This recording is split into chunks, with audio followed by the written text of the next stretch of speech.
Mais l'Ukraine, on est au bord d'une... On est absolument au bord de la guerre mondiale. De la guerre mondiale? Oui, parce que pour moi, enfin, je parle sous le contrôle des spécialistes, mais nous sommes dans une guerre civile, dont, à mon avis, on n'aurait pas dû se mêler.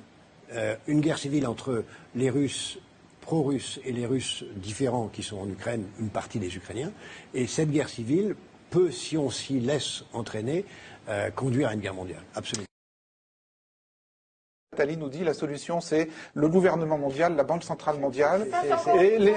Oui, il termine en disant tout ça est une utopie bien lointaine, mais intellectuellement il est obligé de le mentionner. Je trouve ça régulier de sa part. C'est important d'ailleurs. Donc, je pense qu'il faut viser le gouvernement mondial comme une stratégie. Et d'ailleurs, quand les gouvernements parlent du G20, c'est une illusion, une sorte de retard avant le gouvernement mondial. On va vers ça. Est-ce qu'on ira à la place de la guerre ou après la guerre? Je ne sais pas. Mais c'est ça qu'il faut viser.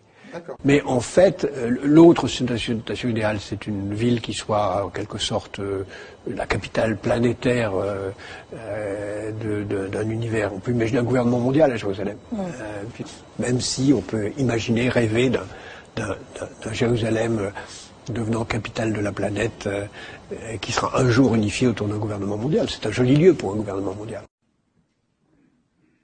Et je peux vous dire une troisième chose. On ira ensemble vers ce nouvel ordre mondial. Et personne, je dis bien, personne ne pourra s'y opposer.